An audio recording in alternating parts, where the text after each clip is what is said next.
Hey guys, and welcome back to another episode of Food School Smarter, Stronger, Leaner podcast. Adventures of one obsessed nutrition coach on a mission to create a world where food makes us better. So today's Friday, it's our last episode of the week. And today we are talking in more details about the concept introduced by me yesterday. You might have heard about it in many places where people talk about balanced meals, balanced diets, healthy eating, a plate diet, or plate rule for healthy eating. Today we are talking in more details about that, addressing different questions that I got on social media and I'm often getting from my clients. So a plate rule. A lot of you guys, a lot of people who I work with, people don't necessarily want to be on any sorts of diet. They just want to kind of figure out what does it mean to eat healthy, what is a balanced, healthy meal that will keep them satiated and full, and also will provide full range of nutrients that our body needs, all the vitamins, all the minerals, fatty acids, proteins, carbohydrates, fibers. So people just want to know, and you probably also just want to know, what is a healthy diet? Not so many people actually naturally and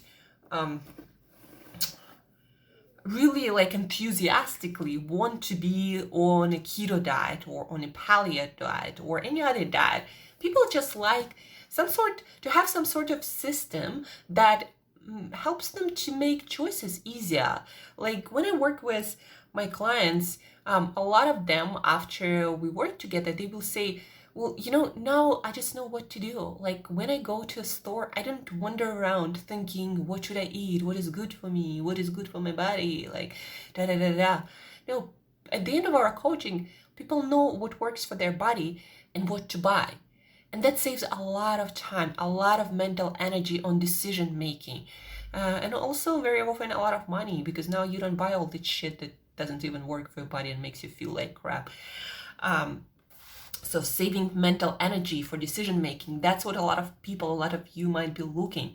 And so a plate rule is another way to simplify eating, making it healthy and balanced, providing a lot of nutrients that our body needs without having to go on any sort of restrictive diet or counting calories or proteins and fats and carbohydrates known as macronutrients. So plate rule, what is it?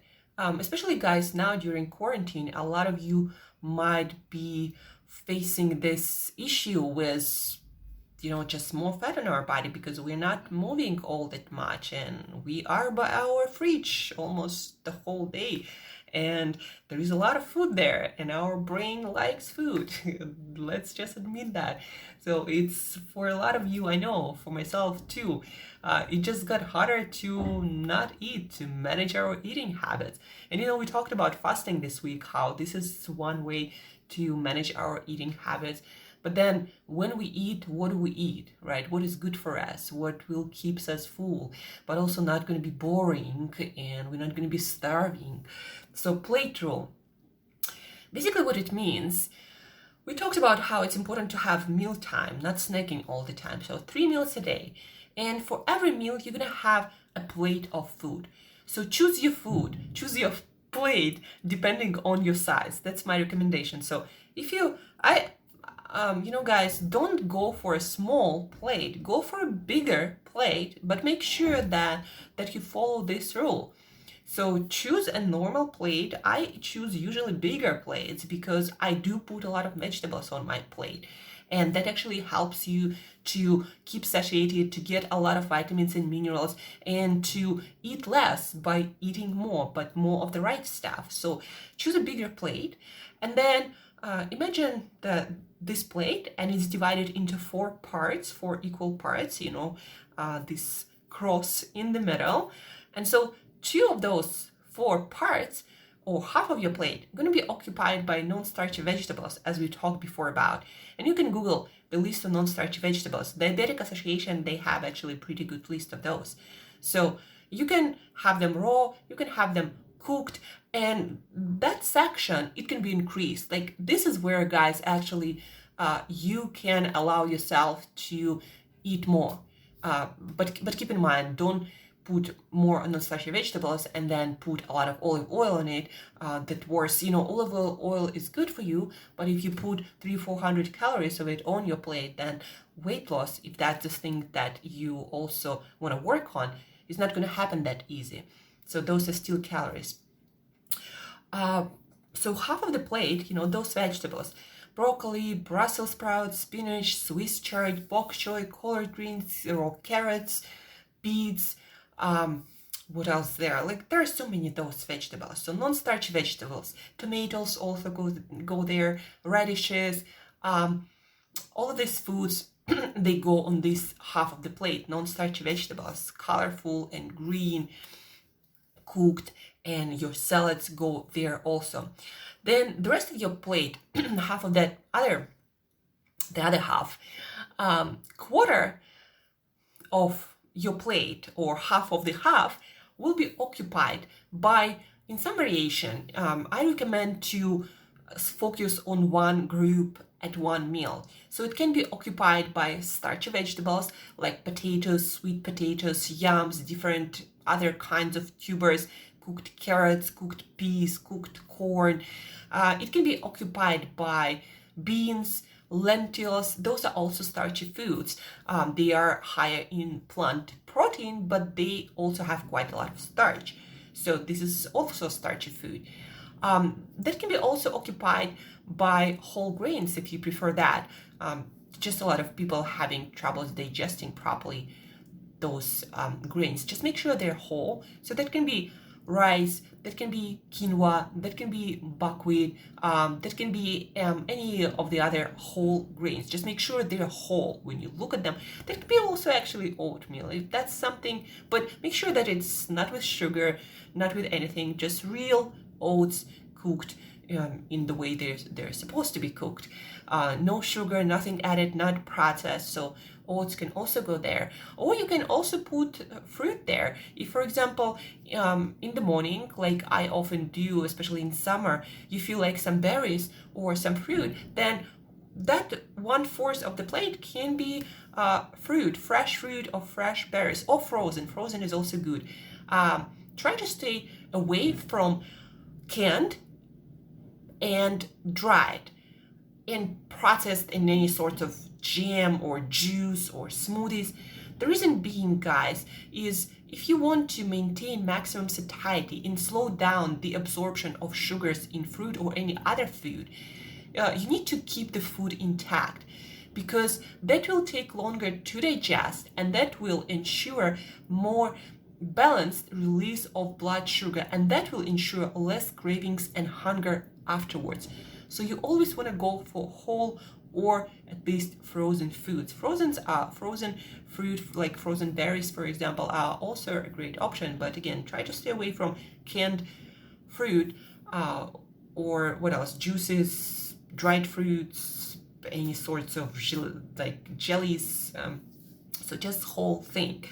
So the quarter of your plate is occupied by tubers, potatoes, or beans or fruit. And again, for one meal, you can have some berries. For one meal, you can have some beans. For one meal, you can have like a sweet potato or something similar. Maybe artichoke, Jerusalem artichoke, that is another great tuber with a lot of prebiotic fiber that feeds your good gut bacteria.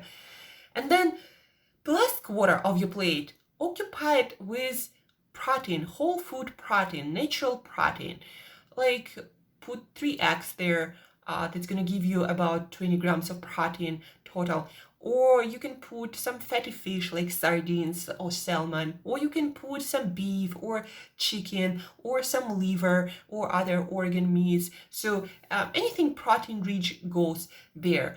And now a lot of you are asking me about dairy products. If you decide to eat dairy, a good quality dairy without any sugars, maybe like something like Greek yogurt, then I would suggest go for an average portion of 150 to 200 grams, or about 6-7 ounces, no more than that, and go for real thing, not some reduced fat crap, but go for the real full fat thing where nothing was added, nothing was removed. So that's the best option. There is also some good cottage cheese, also all natural. You can go for that too. Again, I would stay with the portion like 6 ounces or so. It is a quite good source of calcium, even though canned sardines are a much better source of calcium. So that's where all that goes. And if you're a vegan, vegetarian, that's probably where all your tofu stuff goes, or your other plant-based protein. And that's about it. That's, the main portion of your plate. Half of your plate non-starchy veg, half of your plate starch, tubers, beans, lentils, or fruit, and then a fourth of your plate is protein-rich food. For cooking, guys, for one meal, I recommend to go with measured 1 tablespoon of a healthy fat, and that includes extra virgin olive oil, unrefined coconut oil, virgin avocado oil, natural butter or ghee, or fat from other healthy animals and birds. So that all goes there, 1 tablespoon per meal, no more than that. Or you can opt out for some whole foods fat, like for example half an avocado, or maybe a handful of sunflower seeds that are super nutritious, super high in vitamin E and a lot of minerals, or maybe a handful of pumpkin seeds. Just make sure that it's if it's whole foods, 30-50 grams, no more than that, per meal, or 1 tablespoon of liquid fat. And what else? What do we avoid putting on our plate in any form? Any sorts of processed sugars, sweeteners, honey, agave, just because how it influences our blood sugar and how rich it is in fast processed carbohydrates, that's gonna make you hungrier most probably. So I never recommend to eat honey or agave or any sorts of sugar unless it's a special kind of thing, a dessert once in a blue moon or something like that. Then no flours of any sorts, no, I don't know, whole grain or whatever like fancy name it has, no flours, no bread, no nothing. For that stage, if you're trying to lose weight and you're trying to eat better and get the most nutrients, and also fix your eating habits and not being hungry between your meals, then avoid all that processed crap. Well, some flours are not crap, to be honest, but they do make you hungrier just because of the processed nature of that flour. And a lot of times that flour will lose a lot of nutrients that original seed had. So, and even if it's fortified and nutrients are added back, it's not the same as eating the whole thing. It's like eating whole buckwheat, or make buckwheat buckwheat cookies, and then losing all the minerals that were initially there, you add some synthetic minerals to that. Like, it's just not the same thing. It doesn't work the same in our body. Plus, the processed nature of it will make it so much worse for your blood sugar and your hunger levels, and the way your body uses and distributes your own body fat. So no flours, no added sweeteners, no added sugars of any sort, and no oils like canola oil, sunflower, safflower oil, all these yellow liquid and transparent bottles. Basically, guys, according to all the studies, all the science we have, even though sometimes it is questionable, but nobody's questioning olive oil or avocado oil, or even butter. Like, there is some speculation about whether I don't know, saturated fat does anything to our heart, even though, even the Heart Association, like, sorry to brag about it, but even Heart Association right now, they removed all the like recommendations when it comes to the kind of fat, because there was actually no data saying that natural fats cause any disease whatsoever. So don't be afraid of natural fats, but be afraid of industrial oils.